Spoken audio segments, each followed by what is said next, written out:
নমস্কার বন্ধুরা, এনলাইটেন্ডে তোমাদের স্বাগত। তো বেশ কয়েকদিন পর আবার একবার তোমাদের সাথে, আশা করছি তোমরা সবাই ভালোই আছো।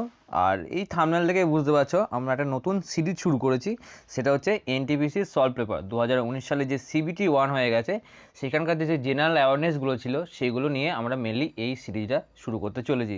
প্রত্যেক দিন, প্রত্যেক শিফট, আর সেটা কোন টাইমে সব কিছু মেনশন থাকবে, সেই মতো তোমরা একবার দেখে নিও। আর এটা করার মেন কারণ হচ্ছে যে আমাদের এই রেলওয়ে বা আরআরবি বেশ একটু অন্য টাইপের কোশ্চেন সেট করে। ওরা যে কোশ্চেনগুলো রাখে গ্রুপ ডি বা এনটিপিসিতে, বেশ হাটকে টাইপ অফ কোশ্চেন হয়। সামনে আমাদের গ্রুপ ডি আসে, তাই আমরা যদি এনটিপিসি কোশ্চেনগুলো প্র্যাকটিস করে নিতে পারি খুবই ভালো হবে। আর সেই জন্যে এই ভিডিওতে, টোটাল ভিডিওতে 40টার মতো টোটাল জেনারেল অ্যাওয়ারনেস ডিসকাস করা হয়েছে। একটু ভিডিওটা বড় হতে পারে, তাই প্লিজ একটু ধৈর্য রেখে ভিডিওটা একদম শেষ অবধি রাখো। আর কেমন লাগছে সেই মতামত তো অবভিয়াসলি জানাবে, আর কী কী চেঞ্জেস নিয়ে আসা যেতে পারে সেটাও তোমাদের কোনো মতামত থাকলে জানিও কিন্তু। তো চলো শুরু করি আজকে আমাদের প্রথম কোশ্চেন থেকে। Question number 1. Against which act Mahatma Gandhi asked people to observe 6th April 1919 as a day of non-violence opposition day? Charter act 1813, Rowlatt act, arms act and vernacular press act. তো এখানে বলেছে মহাত্মা গান্ধী কোন অ্যাক্টের এগেনস্টে 6 এপ্রিলকে non violence opposition day হিসাবে observe করতে বলেছিলেন। And এখানে আমাদের অ্যান্সার হচ্ছে রাওলাট অ্যাক্ট। আর এটা একটু ইজি সেই জন্যে বলছি, কারণ এক সেকেন্ড, এই এই যে বাকি চারটে অপশন আছে এদের মধ্যে একমাত্র রাওলাট অ্যাক্টটাই 1919 সালে হয়েছিল। এই রাওলাট অ্যাক্টের আরেক নামও ছিল ব্ল্যাক অ্যাক্ট, কারণ এই অ্যাক্ট অনুসারে কোনো ব্যক্তিকে, মানে ভারতীয় কোনো ব্যক্তিকে কোনো রকম প্রমাণ ছাড়াই ডাইরেক্টলি পুলিশ অ্যারেস্ট করতে পারবে এবং তাকে 2 বছর জেলে অবধি রাখতে পারবে। তো এটা হচ্ছে রাওলাট অ্যাক্ট বা ব্ল্যাক অ্যাক্ট। তো সেই সময় একটা পাম্পলেট যেটা বিলি হয়েছিল, এখানেও 6 এপ্রিল মেনশন আছে। তো এটা ছিল রাওলাট অ্যাক্ট। আর বাকি যদি আমরা বলি চার্টার অ্যাক্ট 1813, এটা ইম্পর্টেন্ট এই জন্য কারণ এই সময় থেকেই ব্রিটিশ সরকার ভারতীয়দের জন্য প্রত্যেক বছর শিক্ষা খাতে 1 লাখ টাকা করে দেওয়ার ঘোষণা করেছিল। ঠিক এই সময় কিন্তু ইস্ট ইন্ডিয়া কোম্পানি, মানে এই অ্যাক্টের মাধ্যমেই 1813 অ্যাক্টের মাধ্যমে ইস্ট ইন্ডিয়া কোম্পানি ট্রেডিংয়ে তাদের মনোবলি হারায়। শুধুমাত্র চায়ের ওপর ওদের মনোবলি ছিল, তাছাড়া সমস্ত ট্রেডিংয়ে ইস্ট ইন্ডিয়া কোম্পানির মনোবলি কিন্তু শেষ হয়ে যায়। 1813 অ্যাক্টের মাধ্যমে কিন্তু খ্রিশ্চান মিশনারিজরা ভারতবর্ষে এসে খ্রিস্টান ধর্ম প্রচার করার পারমিশন পায় সরকারের তরফ থেকে, মানে ব্রিটিশ সরকারের তরফ থেকে। আর 1813 সম্পর্কে আরও জানতে হলে একটা আইএনএম ইন শর্ট বলে একটা সিরিজ আছে, বা হিস্ট্রি ইন ব্রিফ বলে, তো ওটা তোমরা ফলো করতে পারো। আর এই বাকি যে দুটো জিনিস আছে, arms act and vernacular press act, এই দুটো একই সময় পাস হয়েছিল 1878 খ্রিস্টাব্দে। অ্যান্ড সেই সময় আমাদের ভাইসরয় ছিলেন লর্ড লিটন। এই নামটা খুব ইম্পর্টেন্ট, সেই সময় কে ভাইসরয় ছিলেন। আর রাওলাট অ্যাক্টের সময় ভাইসরয় ছিলেন মন্টেগু, লর্ড মন্টেগু, আর এই সময় ছিল লর্ড লিটন। আর্মস অ্যাক্ট ছিল উইদাউট পারমিশনে কোনো ভারতীয় অস্ত্রশস্ত্র বা আর্মস রাখতে পারবে না, কারণ অলরেডি 1858-এ সিপাহী বিদ্রোহ হয়ে গেছে আর ব্রিটিশদের মনে একটা যুদ্ধ ধরে গেছে যে ভারতীয়রা যে কোনো সময় আবার রিভল্ট করতে পারে। তো সেই জন্যে আগে থেকে অস্ত্রশস্ত্র কেড়ে নাও বা পারমিশন দিও না। ভার্নাকুলার প্রেস অ্যাক্ট হচ্ছে ভার্নাকুলার অর্থাৎ লোকাল ল্যাঙ্গুয়েজে কোনো নিউজ পেপারই চাইলে কিন্তু সে ব্রিটিশ সরকারের এগেনস্টে বলতে পারবে না। বিভিন্ন কন্ডিশন দিয়েছিল যে আগে ম্যাজিস্ট্রেটকে দেখাতে হবে, লেখা দেখাতে হবে, তারা কোনো সরকার বিরোধী লেখা লিখলে বা সরকারের সম্পর্কে লিখলে। মেনলি এটাই, কোনো লোকাল ল্যাঙ্গুয়েজ বা যেমন বাঙালি, মারাঠি বা তামিল কোনো ল্যাঙ্গুয়েজের পেপার ব্রিটিশ গভর্নমেন্টের এগেনস্টে লিখতে পারবে না উইদাউট পারমিশন। তো এটা হচ্ছে ভার্নাকুলার প্রেস অ্যাক্ট। তো এই দুটো বলে দিলাম, চারটে অ্যাক্টই বলে দিলাম, একবার দেখে নিও। Which of the following function can not be perform by NBFC? তো এই ফাংশনগুলোর মধ্যে কোনটা এনবিএফসি করতে পারবে না? কি অপশনগুলো কী কী? Providing loan, making investment, accepting demand deposit and acquisition of share. তো প্রথমে জেনে নিই এনবিএফসি কী। এনবিএফসি হচ্ছে actually non banking financial corporation, মানে ব্যাংকের মতনই বাট নট ফুললি ব্যাঙ্ক, বলতে গেলে নট শাহী ব্যাঙ্ক। আরবিআই হচ্ছে এটা প্রপার ব্যাঙ্ক, মানে অ্যাকচুয়ালি আরবিআই গাইডেন্সে যারা থাকে, এসবিআই, আমাদের ইউবিআই, এরা যারা থাকে, পাঞ্জাব ন্যাশনাল ব্যাঙ্ক, এরা হচ্ছে প্রপার ব্যাঙ্ক। এরা আরবিআই এর টোটাল গাইডেন্সের আন্ডারে, আরবিআই এর টোটাল পারমিশনের আন্ডারে। আর এনবিএফসি যে ব্যাঙ্কগুলো আছে, যেমন আমাদের বলতে গেলে বাজাজ আলিয়ান্স, রিলায়েন্সের যে ইন্স্যুরেন্স আছে, মুথুট ফাইন্যান্স, এরা হচ্ছে এনবিএফসি, মানে নট ফুললি ব্যাঙ্ক। তো এনবিএফসিটা 1964-এ আরবিআই একটা স্পেশাল অ্যাক্টের মাধ্যমে চালু করেছিল। তো এটাই হচ্ছে এনবিএফসি। তো এনবিএফসি কী করতে পারে, কী করতে পারে না, সব এখানে মেনশন আছে। প্রথম অপশন দেখলে বুঝতে পারবে, আমাদের এখানে অ্যান্সার হচ্ছে অ্যাকসেপ্টিং ডিমান্ড ডিপোজিট। তো এনবিএফসি মানে এই যে আমাদের বাজাজ আলিয়ান্স, রিলায়েন্স ইন্স্যুরেন্স, যে মুথুট ফাইন্যান্স, এরা কিন্তু চাইলে কিন্তু এই ডিমান্ড ডিপোজিট অ্যাকসেপ্ট করতে পারবে না। সেটা শুধুমাত্র প্রপার ব্যাংক যারা আছে আমাদের আরবিআইয়ের টোটাল গাইডেন্সের আন্ডারে, এরাও আরবিআইয়ের গাইডেন্সের আন্ডারে, বাট নট ফুললি। এরা যেমন যেমন SBI, UBI, Punjab national bank, এরা টোটাল একদম 100% ব্যাংক, আর এরা হচ্ছে বলতে গেলে 70 to 80% ব্যাংক। মানে জাস্ট এইভাবে ডিফারেন্সটা করতে পারো। The Reserve Bank of India was established in 1935, 1947, 1950 and 1919। তো এখানে রিজার্ভ ব্যাংক স্থাপিত হয়েছিল 1935 সালে, এবং যে অ্যাক্টের মাধ্যমে হয়েছিল সেই অ্যাক্টটা ছিল 1934 সালের অ্যাক্ট, আর স্থাপিত হয়েছিল 1935-এ, আর সেই সাথে 1919-এ এটা ন্যাশনালাইজড হয়েছিল আমাদের স্বাধীনতার পর।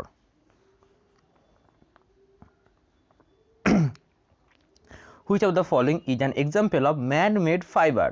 Rayon, silk, linen and jute। তো man-made fiberই হচ্ছে অ্যাকচুয়ালি আর্টিফিশিয়াল, মানে যেটা মানুষ বানাচ্ছে, নট ন্যাচারাল। তো কী কী এখানে টোটাল একদম লিস্ট দেওয়া আছে, কোনটা ন্যাচারাল ফাইবার, কোনটা ম্যান-মেড ফাইবার। তো এখানে এর বাইরে কিচ্ছু যাবে না। তো সেই জন্য চার্ট দুটো ভালো করে একটু ভিডিওটা পজ করে একটু ধৈর্য ধরে দেখে নিও, আর এখানে আমাদের অ্যান্সার হয়ে যাবে রেয়ন, যেটা আর্টিফিশিয়াল বা man-made fibre. National Technology Day is observed every year to commemorate Operation Meghdoot, Operation Blue Star, Mangalyaan and Pokhran 2। তো ন্যাশনাল টেকনোলজি ডে যে দিনটা আমরা সেলিব্রেট করে থাকি 11th মে, দিনটা খুব ইম্পর্টেন্ট। 11th মে সেলিব্রেট করে থাকি ন্যাশনাল টেকনোলজি ডে। তো সেটা হচ্ছে পোখরান 2 এর জন্য, যেটা হয়েছিল 1999-এ সম্ভবত। এটা 98 কি 9-এর মধ্যে একটু কনফিউজ আছে, দেখে নিও তোমরা। আমি 99-ই দিয়ে দিলাম। 1999 সেই সময় ছিলেন আমাদের প্রধানমন্ত্রী অটল বিহারী বাজপেয়ী। সেই সময় হয়েছিল পোখরান 2, যার আরেকটা কোড নেম ছিল, সেটা ছিল শক্তি, অপারেশন শক্তি এটার সাথে। আর এটা ছিল আমাদের second nuclear test. First nuclear test হয়েছিল 1974, সেই সময় প্রধানমন্ত্রী ছিলেন ইন্দিরা গান্ধী, আর সেটার নাম ছিল স্মাইলিং বুদ্ধা। এই নাম দুটো খুব ভালো করে খেয়াল রেখো।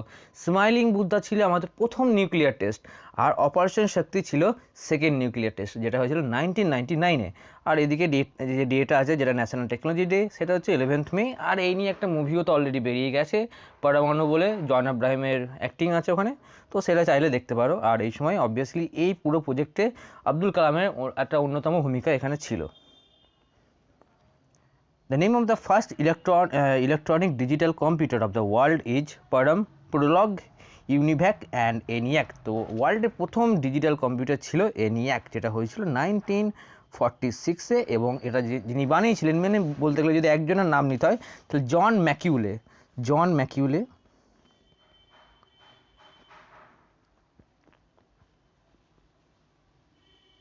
জন ম্যাকিউলে এটাকে বানিয়েছিলেন 1946-এ।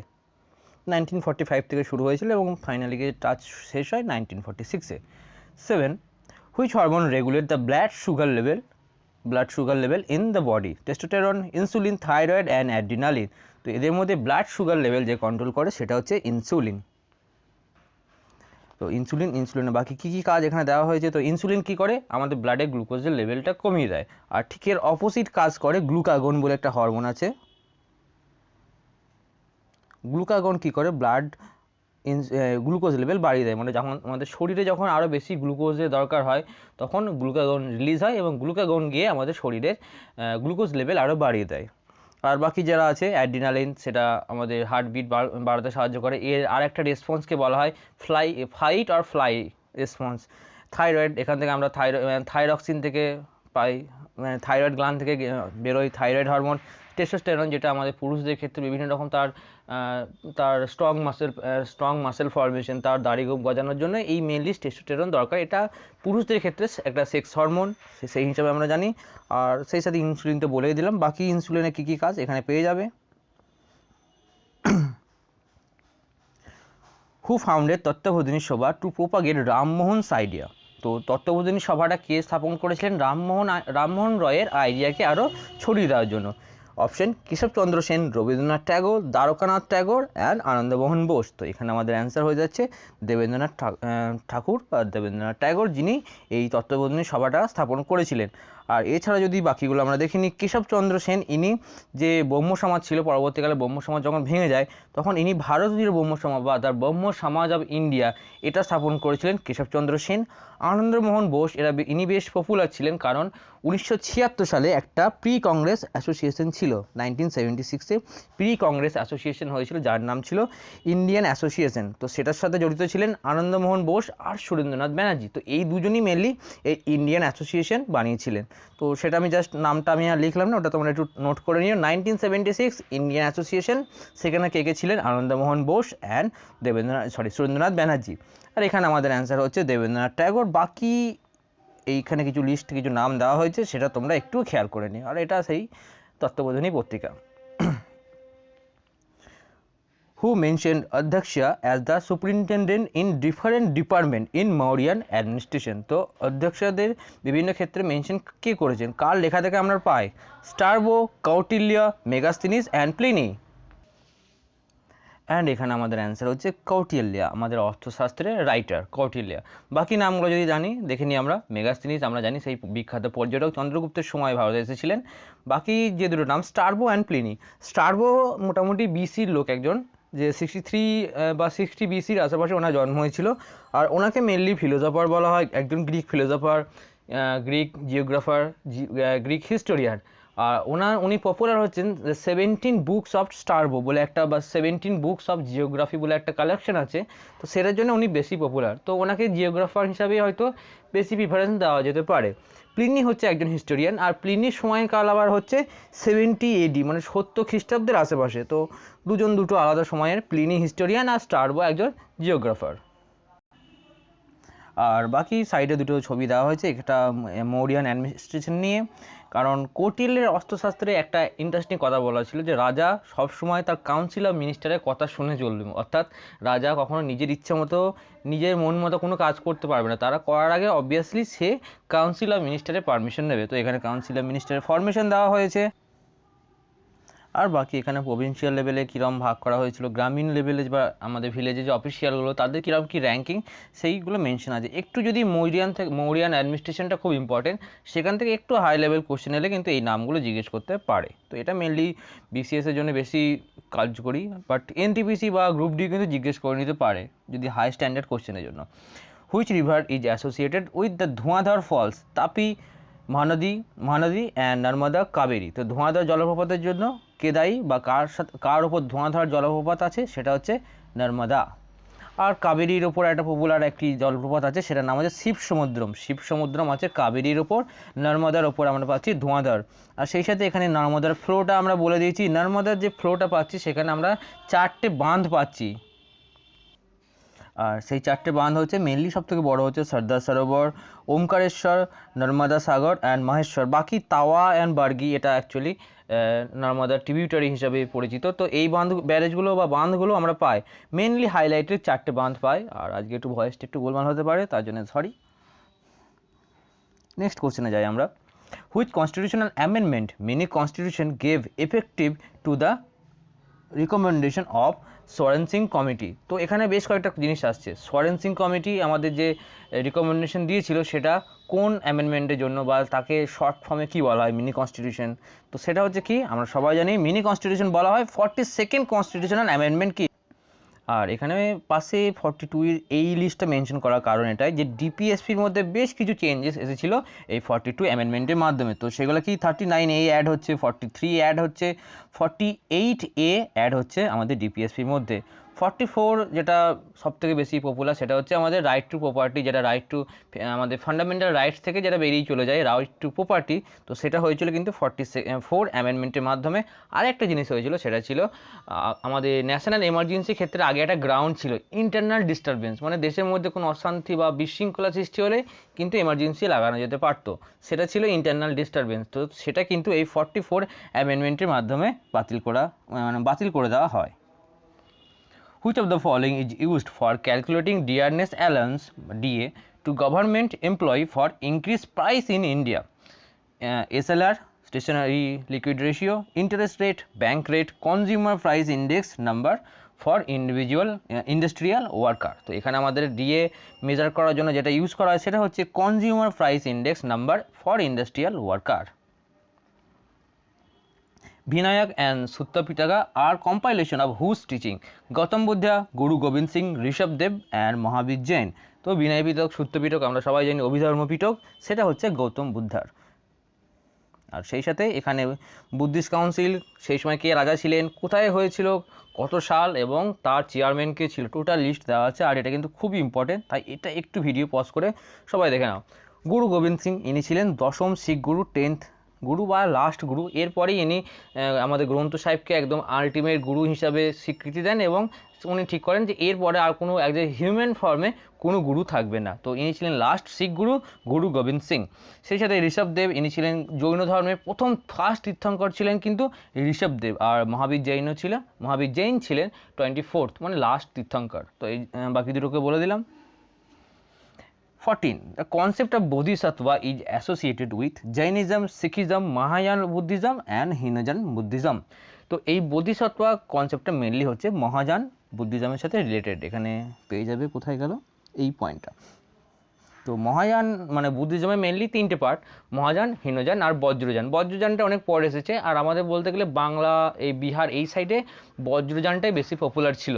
ইভেন রিসেন্টলি তিব্বতের যে আমাদের শাখাটা আছে বুদ্ধিজমে, সেটা কিন্তু এই বজ্রযানের ফলোয়ার। বজ্রযান হচ্ছে মেনলি তন্ত্র নির্ভর, মানে বিভিন্ন দেবদেবীর কথা বলা হয়, যে তন্ত্র, ব্ল্যাক ম্যাজিকের কথা বলা হয়েছে এই বজ্রযানে। আর প্রথমকার যে দুটো শাখা হীনযান আর মহাযান, এদের বেসিক পার্থক্য এইটুকুই, মহাযান বুদ্ধিজমে বুদ্ধকে অ্যাজ এ গড হিসাবে কম্পেয়ার করা হয়েছে। তো সে যেহেতু যিনি গড, সেই হিসাবে তার অবতার আছে, তার বোধিসত্ত্বা ফর্ম আছে, তো এইগুলো হচ্ছে মহাযান। আর হীনযানে যেটা বলা হয়, সেখানে Buddha as a teacher, as a human form হিসাবে বুদ্ধকে তার কনসিডার করা হয়। এবং এখানে মূর্তি পূজা বা অবতারের কোনো কনসেপ্ট নেই। তো এখানে চাইলে যে কেউ তার কর্মের মাধ্যমে অ্যাজ এ বুদ্ধর মতো বা ওই রকম একজন মানুষ হতে পারবে। তো হীনযানে কে ছিলেন, আমাদের অশোক ছিলেন এই হীনযানের ফলোয়ার। আর অন্যদিকে কনিষ্ক ছিল কিন্তু মহাযানের ফলোয়ার। মহাযানে বুদ্ধ অ্যাজ এ গড, আর হীনযানে বুদ্ধ অ্যাজ এ টিচার। এটাই হচ্ছে basic difference. Whose region were the largest extension of Delhi sultanate. তো দিল্লি সুলতানের কার সময় সব থেকে বেশি দূর অবধি এক্সটেনশন গিয়েছিল? মোহাম্মদ বিন তুগলক, আলাউদ্দিন খলজি, সিকান্দার লোদি অ্যান্ড গিয়াসউদ্দিন বলবন। তো এখানে আমাদের অ্যান্সার হচ্ছে মোহাম্মদ বিন তুগলক, যার অনেক কারনামা ছিল। অ্যান্ড বলতে গেলে সুলতানি যুগের সব থেকে এডুকেটেড পার্সন বা সব থেকে কোয়ালিফাইড ব্যক্তি ছিলেন মোহাম্মদ বিন তুগলক। একটু ওনার অ্যাডমিনিস্ট্রেশন বা একটু ডিসিশন ক্ষেত্রে বলতে গেলে সেই ভাগ্যের মার যাকে বলে, তো সেটা খেয়েছিলেন। বাট তাছাড়া উনি সব থেকে কোয়ালিফাইড অ্যান্ড সব থেকে এডুকেটেড রাজা ছিলেন, সুলতান ছিলেন কিন্তু এই মোহাম্মদ বিন তুগলক। বলতে গেলে মোটামুটি ভারতের সবটাই সেই সময় সুলতানি আমলে মানে সুলতানদের আন্ডারে ছিল। এই সাউথের এইরকম একটু পার্ট বাকি ছিল, বাকি ছাড়া টোটাল ভারতবর্ষ কিন্তু দিল্লি সুলতানাতের আন্ডারে ছিল। আর এখানে আলাউদ্দিন খলজির একটা ইম্পর্টেন্ট পয়েন্ট, সেটা হচ্ছে সেই সময় সবচেয়ে বেশি স্ট্যান্ডিং আর্মি ছিল কিন্তু আলাউদ্দিন খলজির সময়, সব থেকে আর্মি বেশি আলাউদ্দিন খলজির সময়। আর মোহাম্মদ বিন তুগলকের সময় সব থেকে বড় এরিয়া ক্যাপচার করা ছিল। Which among the following is not a property of colloid. তো এগুলোর মধ্যে কোনটা কলয়েডের প্রপার্টি নয়? তো জানার আগেই বলে দিই, এইখানে টোটাল কলয়েডের টোটাল প্রপার্টি কী কী আছে না আছে দিয়ে দেওয়া হয়েছে, আর সেই হিসাবে অ্যান্সার হয়ে যাবে এটা। It can not scatter beam of light passing through it but it can scatter beam. Colloid কিন্তু বিম স্ক্যাটার করতে পারে, এখানে তোমার পেয়ে যাবে।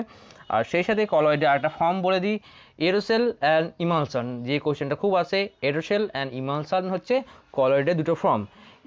এরোসেল হচ্ছে এয়ার অ্যান্ড মানে সলিড অ্যান্ড লিকুইডের মিক্সচার, অর্থাৎ আমাদের যে কুয়াশা হচ্ছে এরোসেল, সেখানে সলিড অ্যান্ড লিকুইডের মিক্সচার। অন্যদিকে হচ্ছে ইমালশন হচ্ছে দুধ আর আমাদের তেলের যে মিক্সচার, তো সেখানে লিকুইড অ্যান্ড লিকুইডের মধ্যে হয় ইমালশন, অ্যান্ড লিকুইড অ্যান্ড সলিডের মধ্যে হয় অ্যারোসল। তো এইটা খেয়াল রেখেও, কারণ এই ইমালশন অ্যান্ড এরোসলের এক্সাম্পল হিসাবে কিন্তু খুবই জিজ্ঞেস করে থাকে।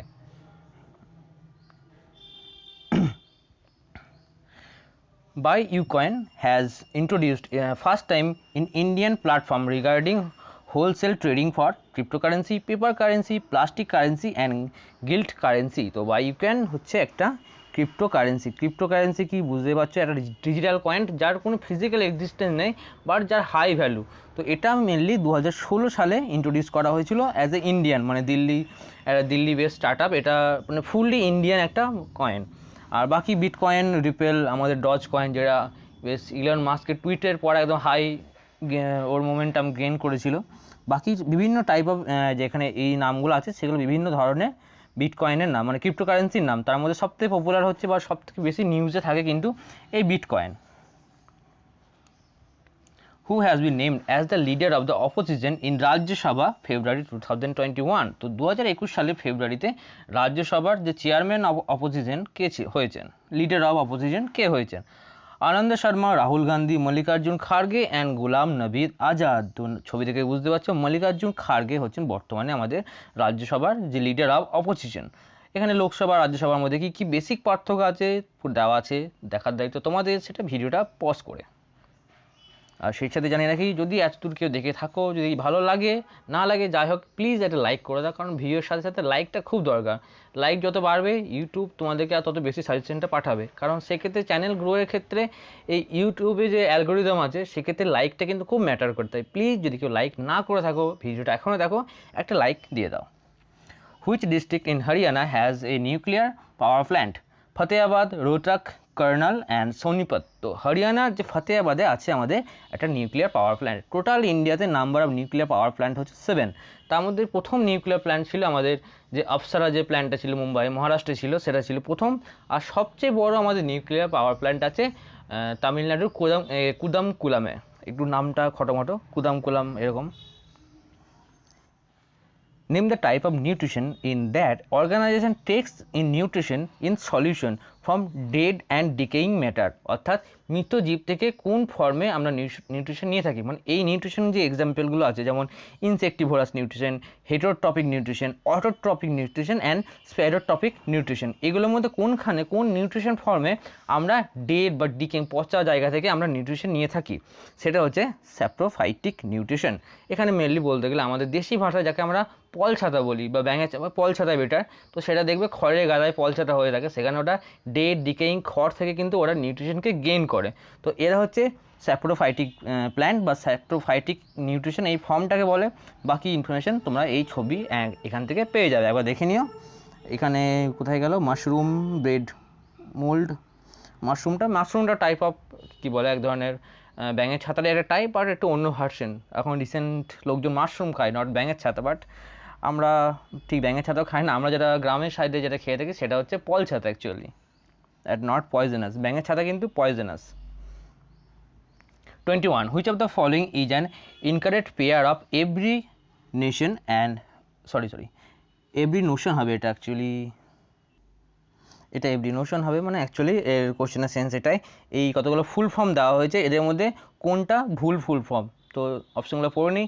DBMS database management system, URL uniform reserve locator, RAM random access memory and fax ফেসিমাইল।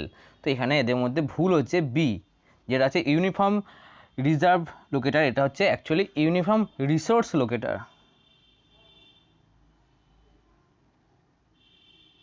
Uniform resource locator হচ্ছে URL. Which of the following ports in India has become renamed as Deendayal port? Tuticorin, Mormugao, এটা actually Mormugao হবে, Cochin and Kandla. তো এখানে কান্ডালা পোর্টের rename হয়েছে Deendayal port হিসাবে, এবং দীনদয়াল যিনি ছিলেন পণ্ডিত দীনদয়াল, তিনি একজন আরএসএস বা একজন বিজেপি কর্মী ছিলেন, সেই সাথে একজন পপুলার জার্নালিস্ট ছিলেন। তো ওনার নাম অনুসারে এটার নাম চেঞ্জ করা হয়েছে কান্ডালা। আর আমাদের কলকাতার ক্ষেত্রে কলকাতা পোর্টের নাম চেঞ্জ করা হয়েছে ডক্টর শ্যামাপ্রসাদ পোর্ট, মানে শ্যামাপ্রসাদের নাম অনুসারে চেঞ্জ করা হয়েছে। Select the option that shows the correct match of organisation and is headquarter. তো এখানে এটা একটু অন্যরকম বলেছে, এখানে বলেছে যে নামগুলো দেওয়া আছে এদের এই ম্যাচের মধ্যে কোনটা কারেক্ট আছে, মানে কার হেডকোয়ার্টার একদম সঠিক আছে। তো দেখে নিই কে কে আছে। Interpol Washington, who Paris, ISRO not ISRO, এটা হচ্ছে ইএসআরও ইউরোপিয়ান স্পেস রিসার্চ অর্গানাইজেশন, আর গ্যাট জেনেভা, গ্যাটের হচ্ছে জেনেভা, ইসরো হচ্ছে ব্রাসেল। তো এবার চেক করে নিই, এখানে সব থেকে ঠিক আছে যেটা গ্যাট হচ্ছে জেনেভাতে। বাকি ইন্টারপোল সেটা হচ্ছে ফ্রান্সের লিওনে, হুইয়ের হচ্ছে জেনেভাতে, আর ইসরো ইএসআরও এর হচ্ছে প্যারিসে, ফ্রান্সের প্যারিসে হচ্ছে এই ইএসআরও ইউরোপিয়ান স্পেস রিসার্চ অর্গানাইজেশনের headquarter. Which of the following is not a kharif crop? Wheat, jowar, bajra and paddy. তো kharif crop rabi crop and zaid crop, এই তিনটে ভাগে আমাদের ক্রপকে ভাগ করা হয়।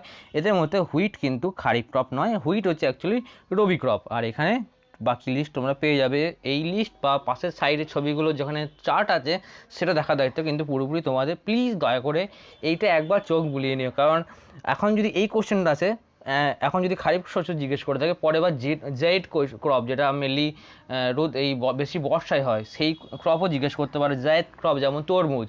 তো এখন খারিফ জিজ্ঞেস করছে, পরবর্তীকালে কিন্তু জায়েদও জিজ্ঞেস করে নিতে পারে। সেই জন্য প্লিজ এই লিস্টটা একবার তোমরা দেখে নিও, কারণ এটা তোমাদের জন্যই। প্রধানমন্ত্রী শ্রমযোগী এটা ডবল হয়ে গেছে, Pradhan Mantri Shram Yogi Maandhan Yojana which was launch on 5th March 2019 is aimed at benefiting, মানে প্রধানমন্ত্রী শ্রমযোগী মনধন যে যোজনাটা ছিল সেটা কাদের জন্য লঞ্চ করা হয়েছিল? Unorganise sector worker, government and public sector employee, private sector employee and organise sector employee. তো অর্গানাইজ সেক্টর বলতে গেলে কিছুটা এই সরকারি সেক্টরই বলা হয়। তো প্রধানমন্ত্রী শ্রমযোগী মনধন যোজনাটা মেনলি আনঅর্গানাইজ সেক্টরের জন্য হয়েছে, বলতে যেগুলো নট সরকারি, একদম বেসরকারি যেগুলো। তো এটা হচ্ছে এই মানে এই স্কিমটা মেনলি ওদের জন্যই লঞ্চ করা হয়েছে। which is the name of Ganga cleaning programme launch in 2014? তো 2014 সালে যে গঙ্গা ক্লিনিং প্রোগ্রাম হয়েছিল তার কি নাম? Clean Ganga, Ganga action plan, Namami Ganga and Ganga clean up programme. তো এটা হচ্ছে নমামি গঙ্গা, যেটা আমরা খুব খবর শুনেছি নমামি গঙ্গা। তো এটা অ্যাকচুয়ালি 2014 সালে লঞ্চ করা হয়েছে। তো এই ক্লিন গঙ্গা প্রোগ্রাম তো বহু আগে থেকে ছিল, মেবি 1986 থেকে এটা শুরু হয়েছিল, রাজীব গান্ধীর সময় থেকে। বাট কাজের বেলায় কী হয়েছে বুঝতেই পারছো, কারণ সেই একই প্রজেক্ট আমাদেরকে এখনও চালিয়ে যেতে হচ্ছে। এটা মেনলি এই স্টেটগুলোর মধ্যে আছে, অবভিয়াসলি যার ওপর দিয়ে গঙ্গা গেছে। আর এখানে একটু ডিফারেন্স দেওয়া হয়েছে, মানে আগে কী কী ছিল আর এই নমামি গঙ্গা প্রজেক্টটা অফিসিয়ালি শুরু হওয়ার পর থেকে কী কী চেঞ্জেস এসেছে, কত ইনভেস্টমেন্ট হয়েছে, এই ডিফারেন্সটা এখানে তোমরা পেয়ে যাবে।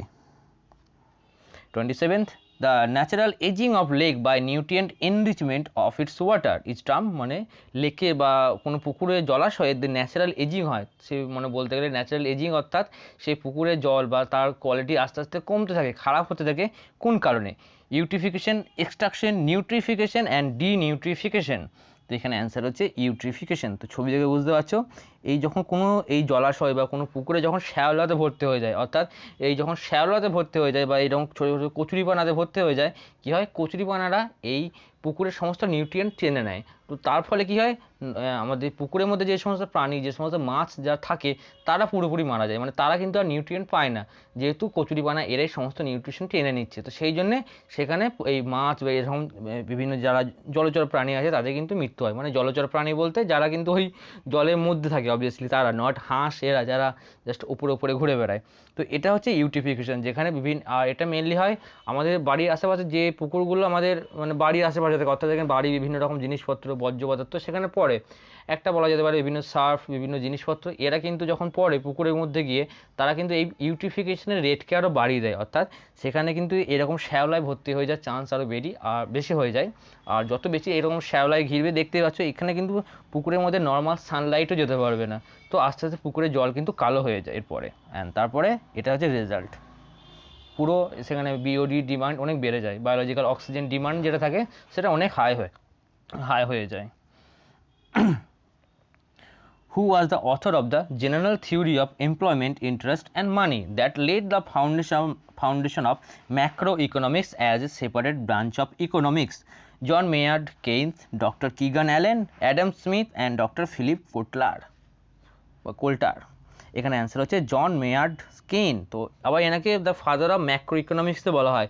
ফাদার অফ ক্লাসিক্যাল ইকোনমিক্স হচ্ছে Adam Smith, but the father of macro economics হচ্ছেন আমাদের জন মেয়ার্ড কেইন্স। সেই সাথে ওনার কিছু ইনফরমেশন, অ্যান্ড এই হচ্ছে সেই পপুলার থিওরি, মানে general theory of employment, interest and money. Who was the 4th president of India?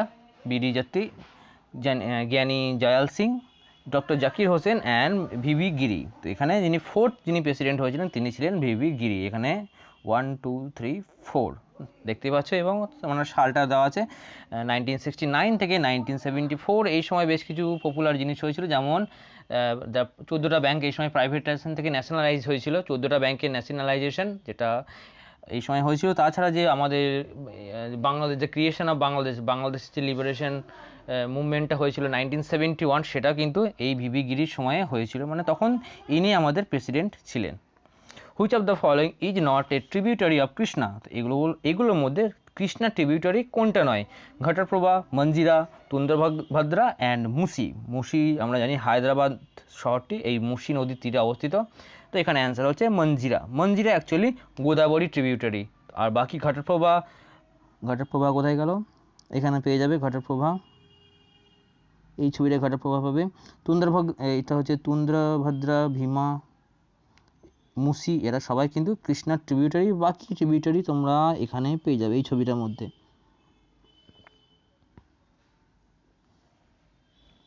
Next আর কয়েকটা আছে। Which of the following does a bandicoot refer to? তো ব্যান্ডিকট কোনটাকে রিফার করছে, বা ব্যান্ডিকট বলতে এটা কোনটা, মানে ব্যান্ডিকট কি অ্যাকচুয়ালি? এখানে লেখা আছে bandicoot a tele robot for heart surgery, humanoid, a security robot and a drainage cleaning robot. তো ব্যান্ডিকট হচ্ছে অ্যাকচুয়ালি একটা ড্রেনেজ ক্লিনিং রোবট। এটা মেনলি প্রথম কেরালাতে বা হয়েছিল, সবথেকে এডুকেটেড স্টেট, তো অবভিয়াসলি এরকম একটা হাই ফাই ইনোভেশন কেরালাতেই আমরা দেখতে পাবো। কেরালাতে মেনলি কিছু স্টুডেন্ট নিয়ে এটাকে ইনভেন্ট করেছিলেন। তো ব্যান্ডিকট হচ্ছে অ্যাকচুয়ালি একটা drainage cleaning robot. Below the floor player each representing a state and folk, এটা একটু ভুল হয়েছে, মানে অ্যাকচুয়ালি এটা ফোক ড্যান্স হতো। Folk dance which pairing the state and folk dance is incorrect. তো অ্যাকচুয়ালি এখানে স্টেট আর ফোক ড্যান্সের নাম বলা হয়েছে এবং কোন পেয়ারটা ইনকারেক্ট, একটু টাইপিং এরর হয়ে গেছে, এটাই বড় মতো যায়, তাই আমি জাস্ট মিনিংটা তোমাদের বলে দিচ্ছি কোথাকার যে ফোক ড্যান্সটা ইনকারেক্টলি দেওয়া আছে। দেখে নিই একবার। আসাম বিহু, গুজরাট গরবা, উত্তরাখণ্ড তাপালি অ্যান্ড ছত্তিশগড় ডাগলা। এখানে যদি তোমরা কেউ অপশান এলিমিনেশন করতে যাও, প্রথম দুটো বাদ দিয়ে ফেলবে, ইজিলি কনফিউজ হবে সেকেন্ড দুটোর মধ্যে, উত্তরাখণ্ড অ্যান্ড ছত্তিশগড়ের মধ্যে। তো তাপালিটা কিন্তু ভুল অপশন। তো আর তাপালিটা সম্ভবত ছত্তিশগড়, তো এই দাগলা অ্যান্ড তাপালি এই দুটোই ছত্তিশগড়ের ফোক ড্যান্স। তো এখানে আমাদের অ্যান্সার হয়ে যাচ্ছে অপশন সি, এটা নয়। তো কিছু কিছু ক্ষেত্রে অপশন এলিমিনেশনের ক্ষেত্রে কিন্তু এই লাস্ট দুটো অপশনের মধ্যে একটু কনফিউশন থেকে যায়। Name the Punjabi Muslim who was a student of Cambridge and who coined the term Pakistan in 1933. তো 1933 সালে পাকিস্তান যে টার্মটা দিয়েছিল, প্রথম কে পাকিস্তান শব্দটা বা এই কনসেপ্টটা দিয়েছিল? কে? চৌধুরী রহমত আলী, নুসরত ফতেহ আলী খান, আহমেদ খান অ্যান্ড আমানত আলী। এটা প্রথম দিয়েছিল কিন্তু চৌধুরী রহমত আলী, যেটা 1933 সালে। অ্যান্ড এটা 1940 সালে মুসলিম লীগ প্রেজেন্ট করেছিল তাদের পাকিস্তান দাবি হিসাবে। পাকিস্তানের যে ডিমান্ড ছিল, পাকিস্তান ডিমান্ড, সেটা কিন্তু এসেছিল আমাদের 1940 সালে লাহোর মুসলিম লীগের, লাহোরে যে মিটিংটা হয়েছিল মুসলিম লীগের লাহোর মিটিং, এই কোথায় হয়েছিল বা কোথায় কনফারেন্সটা হয়েছিল সেটাও কিন্তু ইম্পর্টেন্ট। তো লাহোর কনফারেন্সে এটা ঠিক হয়েছিল যে পাকিস্তানের যে ডিমান্ডটা ছিল সেটা কিন্তু হয়েছিল। তো চৌধুরী রহমত আলী ছিল এটা কিন্তু প্রথম, এই মানে পাকিস্তান কনসেপ্টটা প্রথম উনি দিয়েছিলেন। আর পরবর্তীকালে 1940 সালে মুসলিম লীগের লাহোর কনফারেন্সে এটার যে কি বলে পাকিস্তানের যে দাবিটা মেনলি আরও সর্বসমক্ষে রাখা হয়। 34 to neutralise the effect of formic acid injected by the bee, এটা হবে বি হবে অ্যাকচুয়ালি, মানে মৌমাছি। by B, which among following can be used? Potassium carbonate, calcium carbonate, sodium bicarbonate and sodium carbonate. তো B যদি কামড়ায় তো সেটা আমরা ইউজ করতে পারি sodium bicarbonate, option C. Who has produced a indigenous LCA light combat aircraft fighter jet Tejas? Hindustan Aeronautic Limited, Bharat Dynamic Limited, India Aeronautic Limited and Hindustan Dynamic Limited. তো এখানে answer হচ্ছে HAL, যার short form HAL, Hindustan aeronautic limited, যে light combat aircraft fighter বানাতে চলেছে। আর মানে এটা actually Tejas তো আমাদের কাছে অলরেডি আছে, এটা তেজাসের একটা নিউ ভ্যারিয়েন্ট, আরও মডিফাইড ভ্যারিয়েন্ট হচ্ছে এটা। তো এটা বানাতে চলেছে হ্যালের হেডকোয়ার্টার হচ্ছে বেঙ্গালুরু। অ্যান্ড তোমরা যদি ক্লাস ফলো করে থাকো এই হ্যালের নাম প্রচুর ক্ষেত্রে আমরা পেয়েছি, কারেন্ট অ্যাফেয়ার্সে প্রচুরবার এই হ্যালের নাম কিন্তু আমরা পেয়েছি। The government of India approved the national policy for farmer in 2010, 2018, 2007 and 2001। তো ন্যাশনাল পলিসি ফর ফার্মার এটা এসেছে 2007 সালে। এটা একদম একটা ট্রেডমার্ক কোশ্চেন। তো এরকম কিছু কোন পলিসি কত সালে এসেছিল সেটা একদম ফিক্সড ইয়ার থাকে এবং সেটাকে আমাদের মনে রাখতেই হবে। তো সেটা হচ্ছে 2007 সালে এনসিএফ। বাকি কি তোমরা এটা দেখে নিতে পারো, এম.এস. স্বামীনাথনের আন্ডারে এটা এসেছিলো। উনি 2006 সালে এটাকে দিয়েছিলেন এবং ফাইনালি এটা পাস হয়েছিল 2007 সালে। মানে এই পলিসিটা এসেছিলো 2007 সালে এবং এর সাথে জড়িয়ে ছিলেন আমাদের M S. Swaminathan, the father of green revolution in India.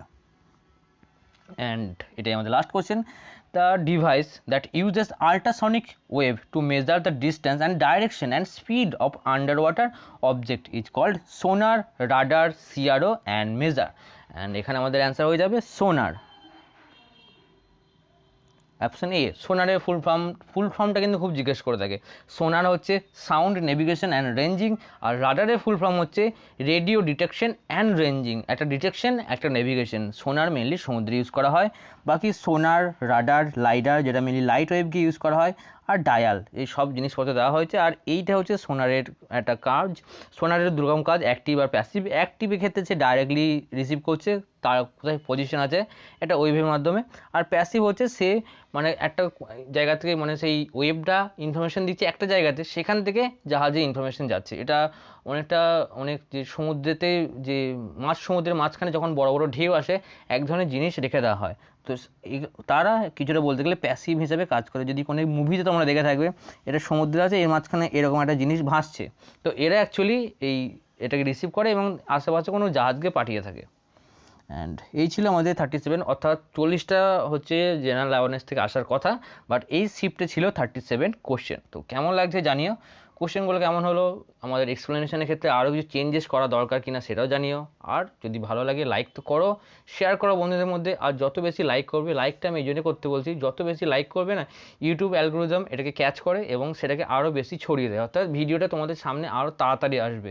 Notification দিলেও নোটিফিকেশন হয়তো লেটে যেতে পারে, বা যখন তোমরা এটা লাইক করে বেশ একটা ভালো মতো 40, 50 to 60 লাইক করে দেবে না, যারা দেখছো সবাই যখন লাইক করবে এই ভিডিওর গ্রোথ আরও বাড়বে। তো প্লিজ সেই জন্য লাইক যদি না করে থাকো লাইক করো, এবং দেখা হবে পরবর্তী কোনো ভিডিওতে। নেক্সট পেপার হয়তো নেক্সট উইক বা বেশ 3-4 দিন পরে নিয়ে চলে আসবো একটা অন্য শিফট অন্য টাইমিং দিয়ে। আজকে এইটুকুই, আর টাটা, দেখা হবে পরে ভিডিওতে।